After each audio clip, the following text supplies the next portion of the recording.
Very good morning, all the students. Today we will discuss the back exercise of the chapter, which I explained yesterday. From the second part, first part I gave you, I discussed in the class, and from the second portion we will discuss today. लिखित भाग में जो क भाग है, लिखित भाग में जो क भाग दिया है, उसका फर्स्ट क्वेश्चन आज हम डिस्कस करेंगे। अरब में लश्कर को नू के नाम से क्यों याद करते हैं? अरब में लश्कर को नू के नाम से क्यों याद करते हैं? Yes, Riddhima will give the answer. Riddhima, unmute yourself and give the answer. This I explained properly.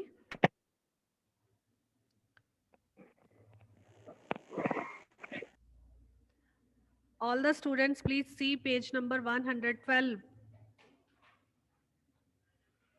Riddhima, are you able to hear me? Unmute करो अपने आप को.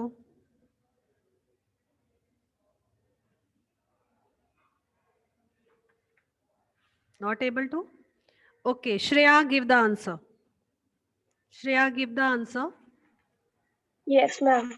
Yes. लश्कर को Yes, yes. लश्कर को अरबवासी नूह की उपाधि के रूप में याद किया जाता है। नूह को पैगंबर या ईश्वर का दूत भी कहा जाता है। Yes. इसलिए याद लश्कर करते हैं? क्यों याद करते हैं? आपने रीजन बताना है, कारण बताना है।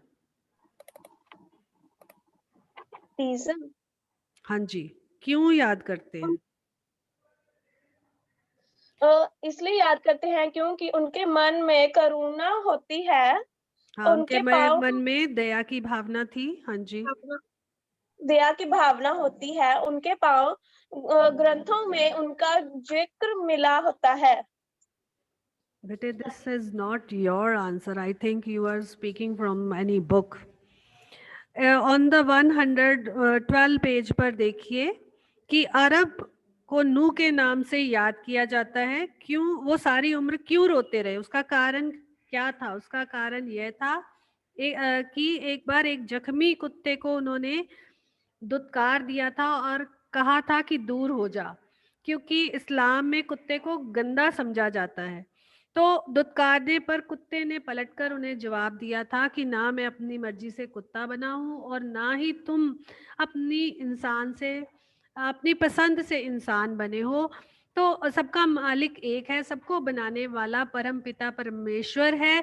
तो इस कुत्ते की उस बात को सुनकर वे बहुत ही आत्मग्लानि से भर गए। उन्हें बहुत अफसोस हुआ इस बात पर कि उन्होंने क्यों किसी जीव को दुत्कारा, और लंबे समय तक रोते रहे। इस कारण उन्हें नूह के नाम से याद किया जाता है। This is the proper answer. I think it is clear to everyone. Next question. लेखक की माँ किस समय पेड़ों के पत्ते तोड़ने के लिए मना करती थी? Yes, Nandini will give the answer. लेखक की माँ किस समय पेड़ों के पत्ते तोड़ने के लिए मना करती थी और क्यों? इसे आप अपनी माँ से भी रिलेट कर सकते हो। वो तो लेखक की माँ के बारे में पूछ रहे हैं ना प्रश्न में, तो आपकी माँ भी आपको ये बताती है कि पत्ते नहीं तोड़ने चाहिए. यस, नंदिनी.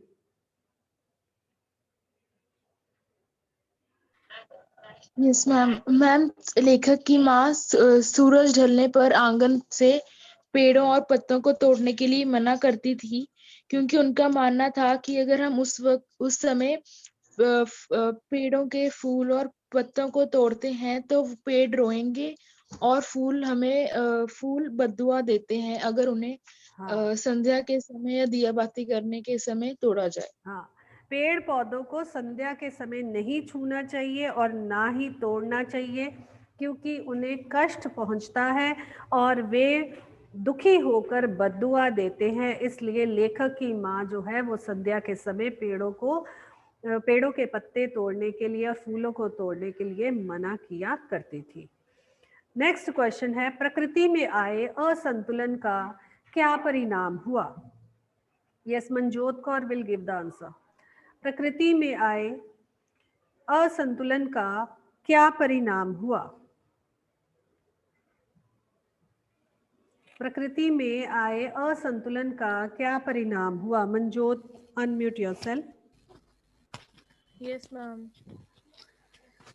प्रकृति में आए असंतुलन का यह परिणाम हुआ कि कि आबादियों में बढ़त होनी शुरू हो गई, जिसके कारण समंदर पीछे सरकना शुरू हो गया, पेड़ों को रास्ते से हटाना शुरू कर दिया गया और फैलते हुए प्रदूषण ने पंछियों को बस्तियों से भगाना शुरू कर दिया।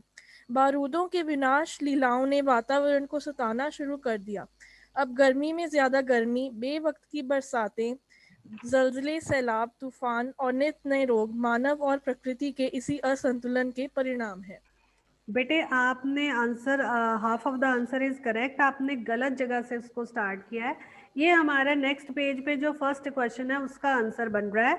और प्रश्न ये पूछा गया, आपने 25 से 30 शब्दों में केवल उत्तर देना है कि प्रकृति में आए असंतुलन का क्या परिणाम हुआ। प्रकृति में आए असंतुलन का यह परिणाम हुआ, पेज नंबर 112 पर लास्ट पोर्शन में देखिए, आपने इसको रीड किया था कि गर्मी में ज्यादा गर्मी पड़ने लग गई है और असमय बेवक्त जो है वो बरसात आ जाती है। कभी कभी मनुष्य जो है वो इस बात के लिए तैयार ही नहीं होता, या उसे लगता है कि आज तो मौसम बहुत साफ है, लेकिन उसके बाद तुरंत काले बादल छा जाते हैं और बहुत तेज बारिश आ जाती है, जलजले आते हैं, सैलाब आते हैं। केदारनाथ में आपने इसका भयानक दृश्य देखा और कश्मीर में भी आपने इसका भयानक दृश्य देखा। हर साल भारत में बाढ़ किसी न किसी क्षेत्र में आती है, चारों तरफ। इस साल भी मुंबई और उसके आसपास के इलाकों में बहुत अधिक बाढ़ आई, तूफान आते हैं और उसका कारण ये होता है कि नित नए रोग पनपने लगते हैं और जिसका प्रभाव मनुष्य जाति पर पड़ता है। मनुष्य को ही इन सबको भुगतना पड़ता है। अगर बाढ़ आ जाती है तो लोगों के घर जो है वो टूट जाते हैं, बहुत सारे इलाके जो है वो पानी की चपेट में आ जाते हैं, जनमानस की हानि होती है, फसलें बह जाती हैं। तो प्रभाव जो है वो मनुष्य पर ही पड़ता है और प्रकृति के असंतुलन का यही परिणाम होता है कि ये जो हमारे जो नेचर है उससे जब हम छेड़छाड़ करते हैं तो उसका परिणाम मतलब नतीजा यही होता है कि हमें ही इस सब को झेलना पड़ता है। नेक्स्ट क्वेश्चन इज, लेखक की माँ ने पूरे दिन रोजा क्यों रखा? लेखक की माँ ने पूरे दिन रोजा क्यों रखा? Sachneet Kaur will give the answer. क्यों रखा था माँ ने रोजा? रोजा मीन्स व्रत। सुचनीत कौर अनम्यूट करिए, आंसर दीजिए।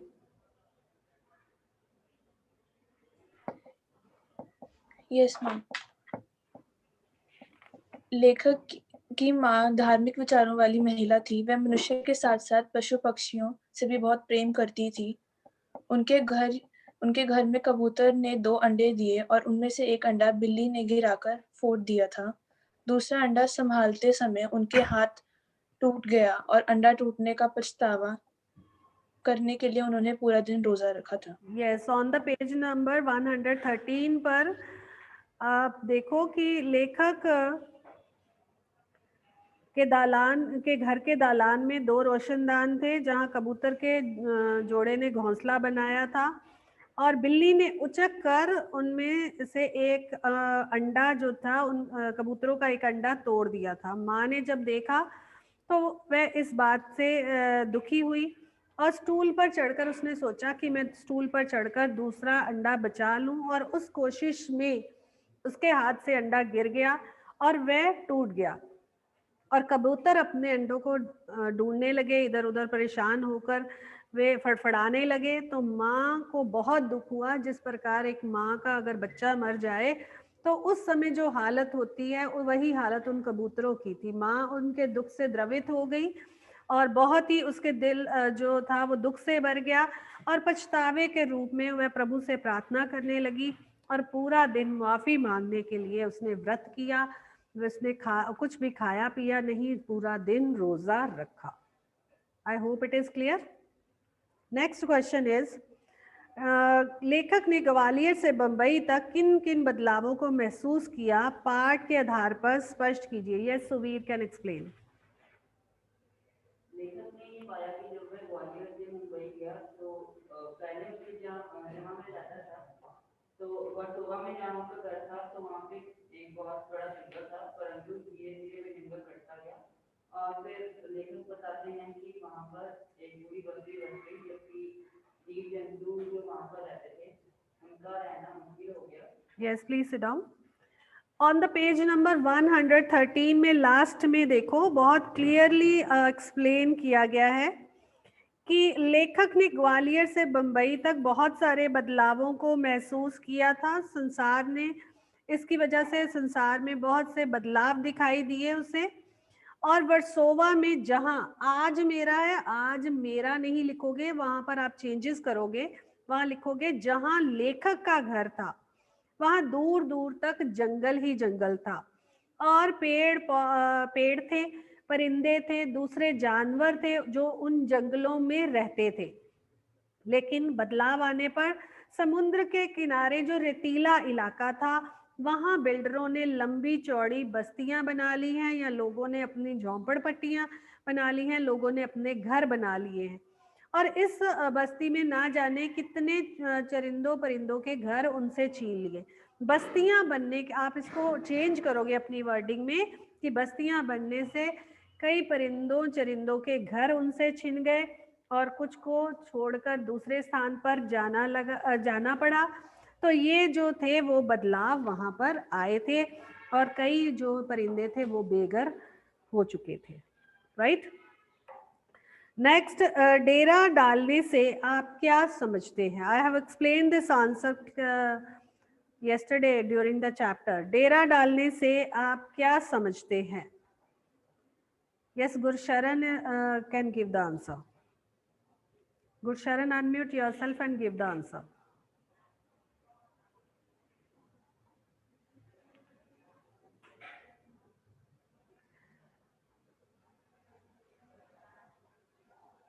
No? Okay, from the class, who will give the answer? Yes, Gaurav.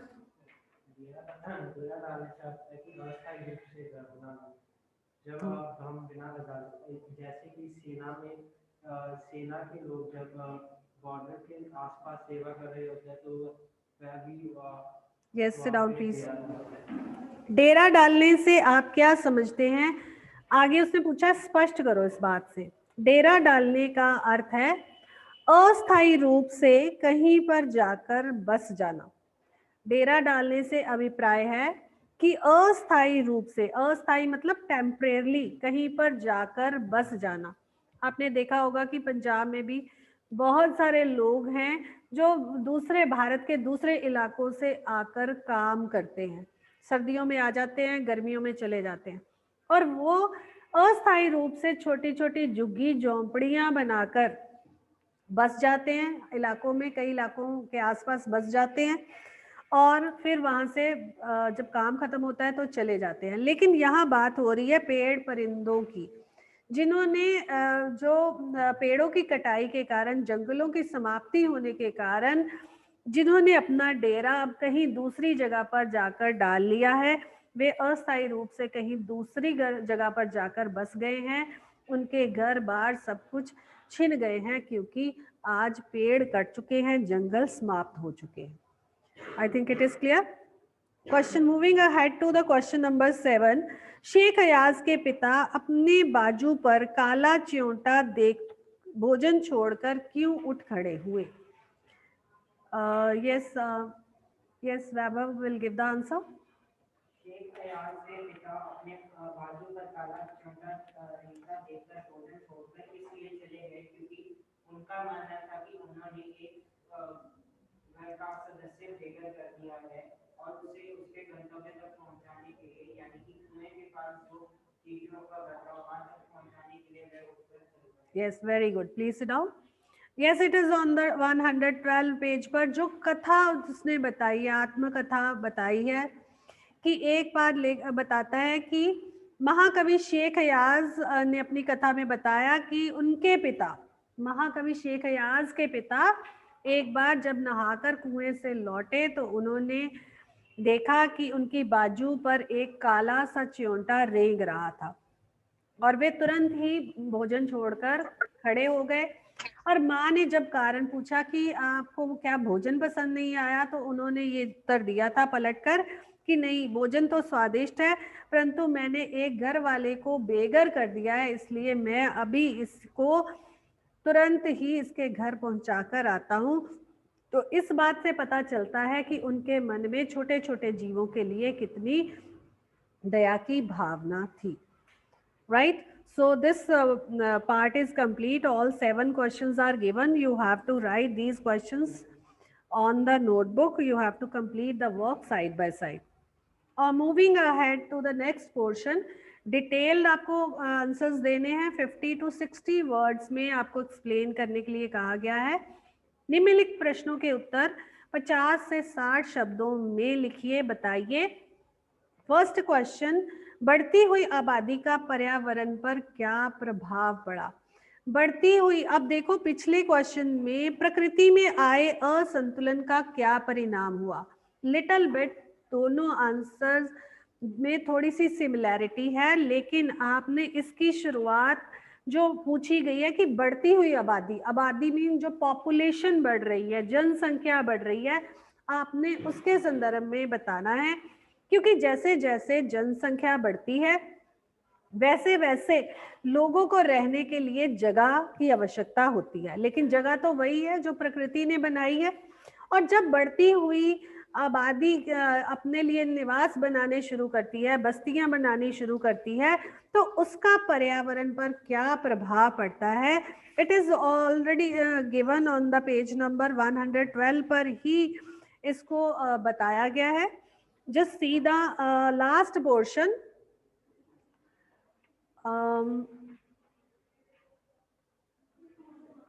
Yes, Agamjeet will give the answer. Agam, give the answer. I think I have told you from where you can see. अब आपने कल पढ़ा भी, क्या understand किया? अगमजीत unmute करिए अपने आप को और आंसर दीजिए।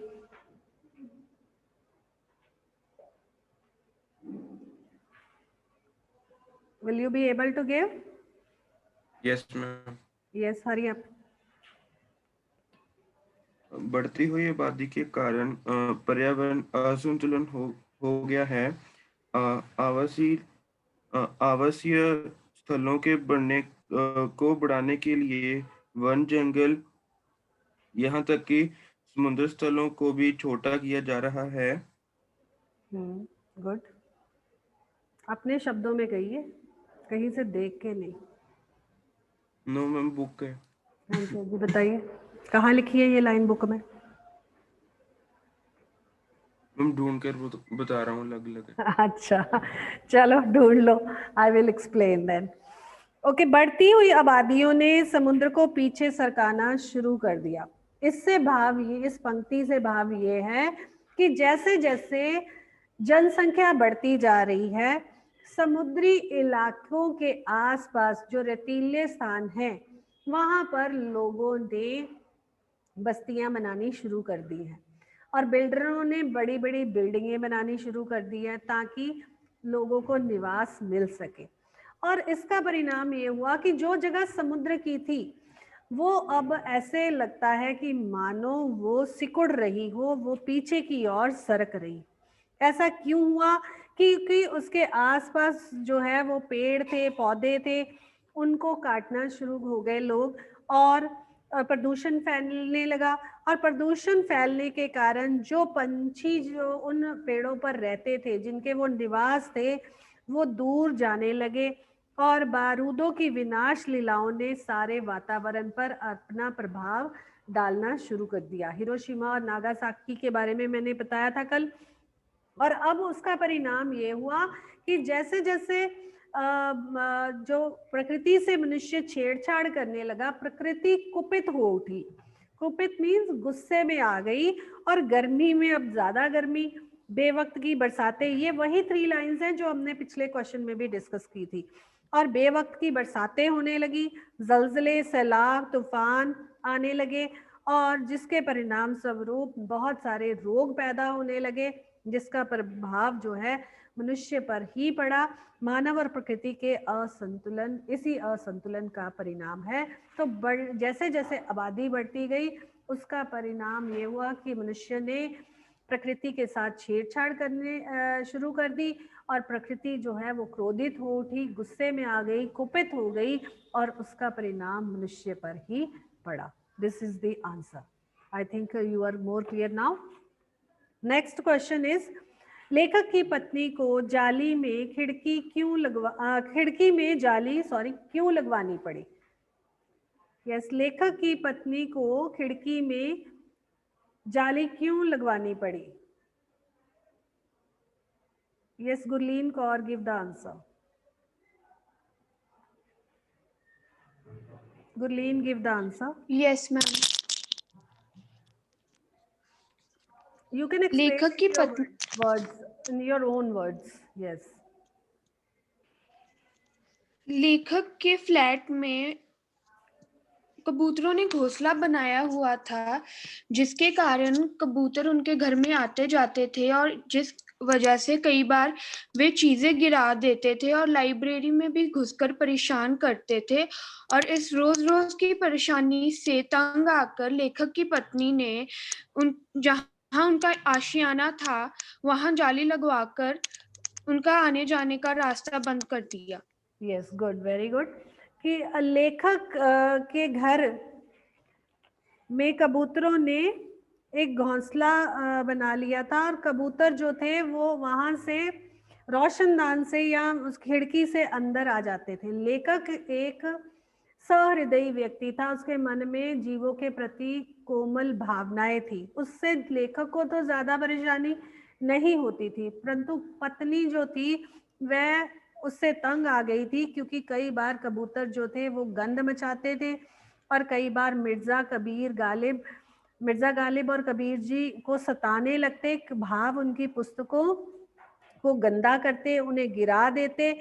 तो इस बात से पत्नी जो थी वो तंग आ गई थी और रोज रोज की इस गंदगी को देखकर वह झल्ला उठी और उसने उनके आने जाने का रास्ता ही बंद कर दिया और खिड़की में जाली लगवा दी। I think it is clear. आप अपने शब्दों में एक्सप्लेन करिए जो आपने समझा और पढ़ा।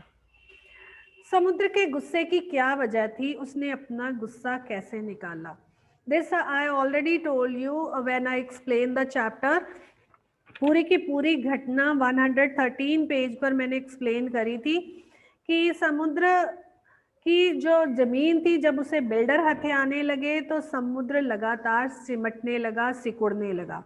पहले समुद्र का जो स्थान था उसने अपनी टांगे समेटी, फिर थोड़ा सिमट कर बैठ गया, फिर वह उकड़ू होकर बैठ गया और फिर वह उस स्थान पर खड़ा हो गया। लेकिन जब खड़े होने का भी स्थान नहीं बचा, लोगों ने उसे खड़े होने का भी स्थान नहीं दिया, तो उसे गुस्सा आया। क्योंकि जब किसी बड़े व्यक्ति को गुस्सा आता है तो फिर उसके गुस्से का सामना सबको करना पड़ता है।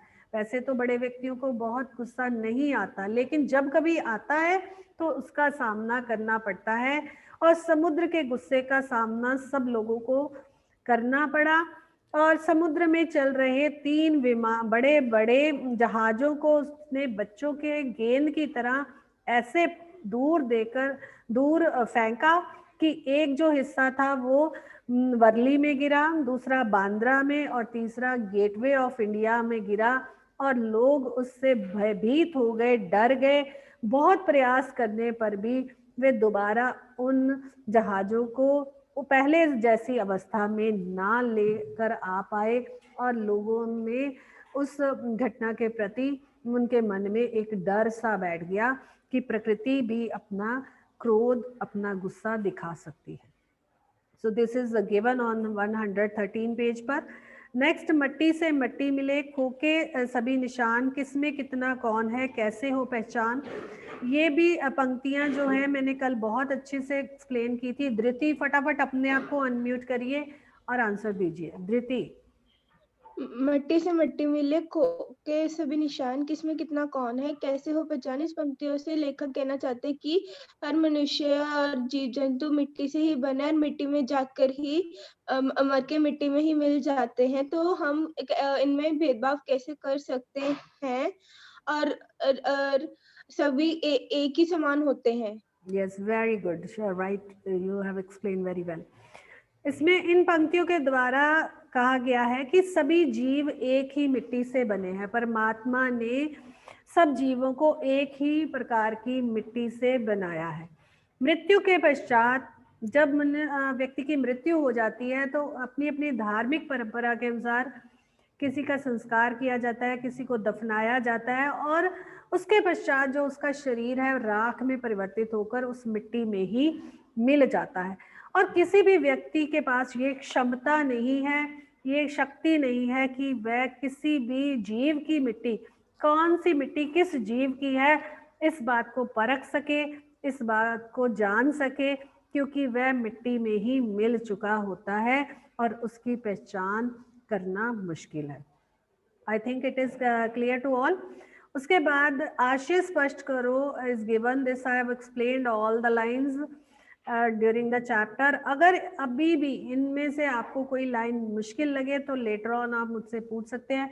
वैसे ये चैप्टर के दौरान मैंने बहुत अच्छे से एक्सप्लेन किया है। Moving ahead to the next portion, भाषा अध्ययन की अगर हम बात करें तो आपको मैंने फर्स्ट पार्ट जो है वो होमवर्क दिया था कि इसको करना है अपनी बुक पर ही।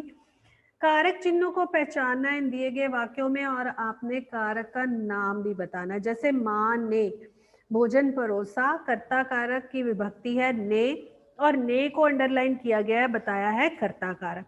वैसे ही अगले दिए गए वाक्यों में आपने कारक को रेखांकित करना है और साथ में आंसर बताना है कि कौन सा कारक है। यहाँ सिर्फ कर्ता लिखा है, आप आगे कारक भी ऐड करिए, पूरा कंप्लीट आंसर होना चाहिए कर्ता कारक। माँ मैं किसी के लिए मुसीबत नहीं हूँ। Yes, can you give the answer? Yes yes, very good. के लिए को आप अंडरलाइन करेंगे, संप्रदान कारक। मैंने एक घर वाले को बेघर कर दिया, को अंडरलाइन करिए, कर्म कारक। कर्म कारक की विभक्ति है को अंडरलाइन कर लीजिए। नेक्स्ट है कबूतर परेशानी में इधर उधर फड़फड़ा रहे थे। में को और अधिकरण कारक की विभक्ति क्या है? में और पर। में और पर, तो में को अंडरलाइन करिए और लिखिए अधिकरण कारक। नेक्स्ट है दरिया पर जाओ उसे सलाम किया करो। यस पर, यस दरिया पर जाओ, तो पर को आप रेखांकित करिए, अधिकरण कारक। Clear to all? Yes, first is कर्ता कारक गिवन है, के लिए संप्रदान कारक, उसके बाद है को कर्म कारक, परेशानी में अधिकरण कारक और उस पर जाओ अधिकरण कारक। नेक्स्ट थर्ड पार्ट में आइए, नुक्ता चिन्हों का प्रयोग किया गया है।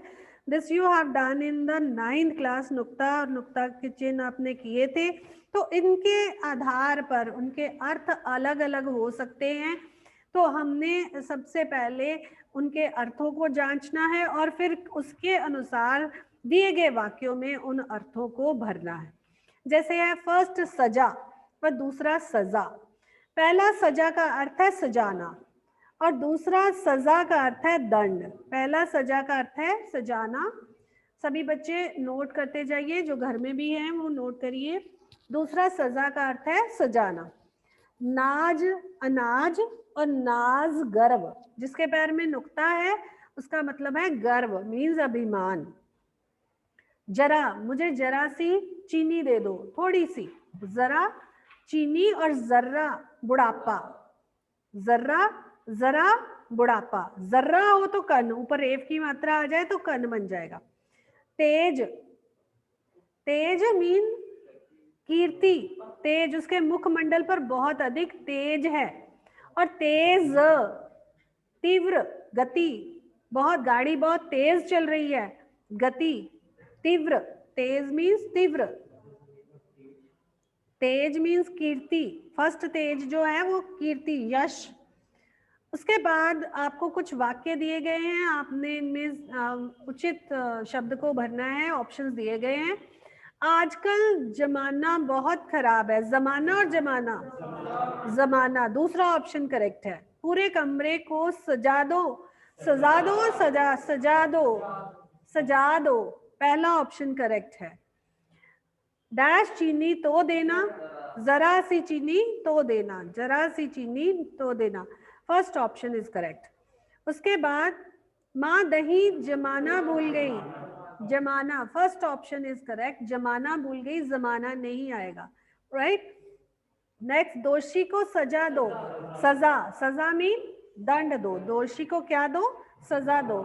जैसे कि माँ ने बच्चे को सजा दी कि आज तुम सारा दिन घर का काम करोगे और मेरी मदद करोगे। अगर गलती करने पर कई बार बड़े सजा दे देते हैं।